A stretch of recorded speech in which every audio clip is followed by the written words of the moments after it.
আসসালামু আলাইকুম। কেমন আছেন সবাই? আশা করি ভালো আছেন। আমি অ্যাডভোকেট হাবিবুল ইসলাম স্বপন। আজকে আমি আলোচনা করব ফৌজদারি কার্যবিধির ১৪৫ ধারা নিয়ে, যা জমির দখল নিয়ে বিরোধের ক্ষেত্রে খুবই গুরুত্বপূর্ণ একটি আইন।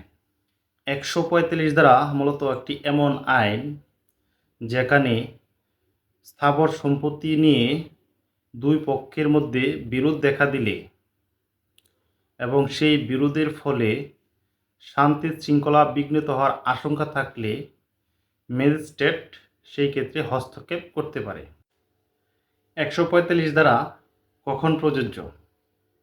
জমির দখল নিয়ে ঝগড়া, মারামারি বা সংঘর্ষের সম্ভাবনা থাকলে, উভয় পক্ষ একই জমির দখল দাবি করলে, উক্ত বিষয় নিয়ে এলাকায় উত্তেজনার সৃষ্টি হলে, অর্থাৎ যেখানে আইন শৃঙ্খলার অবনতি দেখা দেয় সেখানেই ১৪৫ ধারা ব্যবহার করা যায়।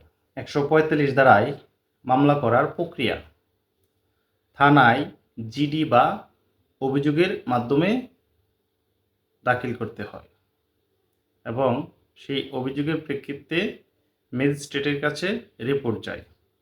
ম্যাজিস্ট্রেট ১৪৫ ধারা জারি করেন এবং উভয় পক্ষকে নোটিশ প্রেরণ করেন এবং উভয় পক্ষে আদালতে হাজির হয়ে ম্যাজিস্ট্রেটের সামনে স্বপক্ষে প্রমাণ উপস্থাপন করেন।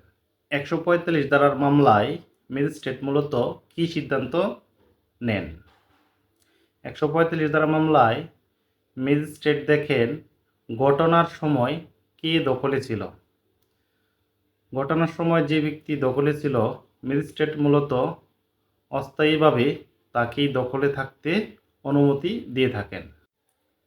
এই ১৪৫ ধারা কোনো স্থায়ী মালিকানা নির্ধারণ করে না। এটি মূলত শান্তি বজায় রাখার জন্য একটি অস্থায়ী ব্যবস্থা। স্থায়ী মালিকানা নির্ধারণ করে দেওয়ানি আদালত। এই ১৪৫ ধারার মামলার ফলাফল কী?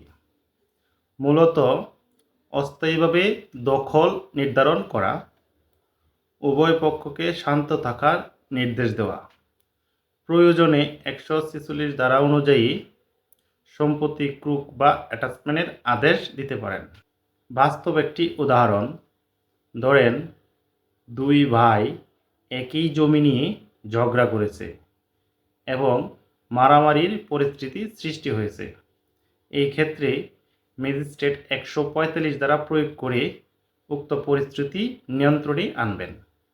আপনার জমি নিয়ে সমস্যা হলে আইনগতভাবে সমাধান নিন, নিজে ঝগড়ায় জড়াবেন না।